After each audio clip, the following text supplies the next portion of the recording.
Proverbs 15, Part C, verses 24 through 33. The thoroughfares of vitality and aliveness lead upward for the contemplative and insightful person, the enlightened person who instructs himself with artistic skill. Being both teachable and educated, his path always climbs higher and higher above to detour away from the dark and silent realm of graves in the underworld of death below. Yahweh, the existing of all existence, will tear down and violently rip out or uproot the home of self-exalted people who think extremely highly of themselves and look down on everyone else, including God. But he firmly stations the border, boundaries, or fence, the limit of the precarious widow who has been left with no voice, and that fence conspicuously stands.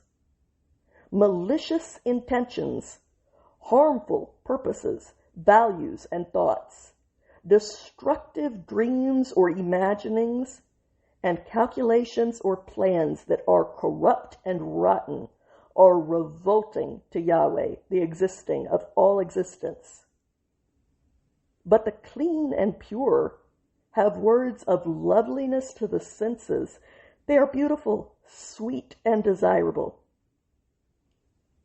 Whoever selfishly and greedily profits from injustice by breaking stirs up his own house into ruinous turbulence, into turmoil, the chaos, panic, and disturbing confusion of true ruin. But whoever hostilely opposes bribes and gifts will live. He will be alive. Those who take responsibility for embodying and conforming to the ultimate standard of just integrity, their heart, the place where their thoughts, emotions, inclinations, and conscience blend to form their will, a person with integrity at the foundation of that decision-making core contemplates and ruminates on how to respond before they answer.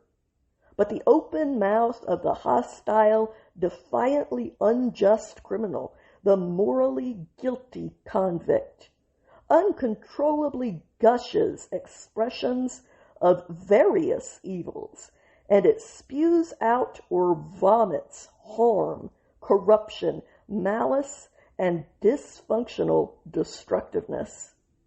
Yahweh is estranged at a truly remote distance, far away from the hostile, defiantly unjust criminal, the morally guilty convict.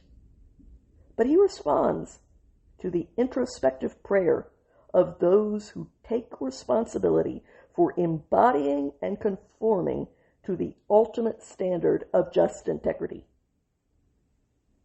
Eyes that are full of light, an enlightened perspective, one that has light in it and that perceives that light, brightens the heart with meaningful celebration. It illuminates the place where the thoughts, emotions, inclinations, and conscience blend to form the will. And beneficial, life-giving news nourishes, enriches, and refreshes the bones, the foundations of your structure.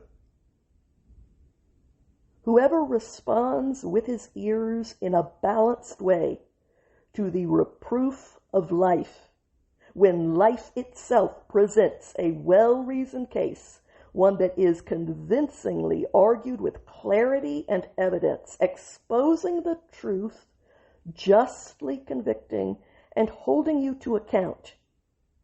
When the vitality of life presents you with that verdict and you respond in a balanced way, that person resides among constructive sages inside the community of those who embody the ability to skillfully construct like a craftsman with the insights of their probing curiosity. Whoever disregards or relinquishes, whoever riots and runs wild over the restraints of corrective training and constructive discipline, devalues himself. He looks down on his own fundamental primal essence with contempt. But whoever responds to a well-reasoned, convicting case that holds him to account, he cultivates and grows the capacity of his heart or decisions.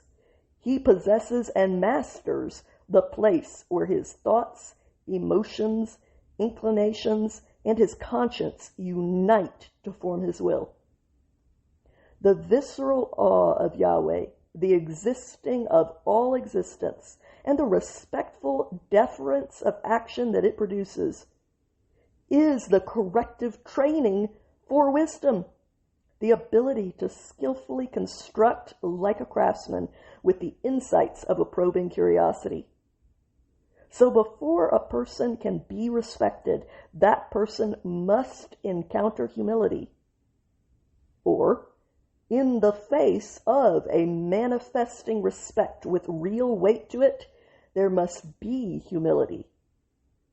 And humility is the idea of reaching a proper perspective when it comes to your own place and filling that place without exceeding it or without shrinking to be smaller than it is. Instead, humility is the idea of filling your space based on having a quiet and restrained strength as opposed to a loud and overbearing ego. Humility is about having profound self-awareness and a strength that is under control. It is not indicating weakness or being a doormat. I pray that whatever voice God might choose to give me in this world, He would also give me the words that I should use it for. These words have meaning for me, and if they had some meaning for you as well, then I am truly grateful that we have both been given a gift from above and from each other. Have a good day out there, my friends.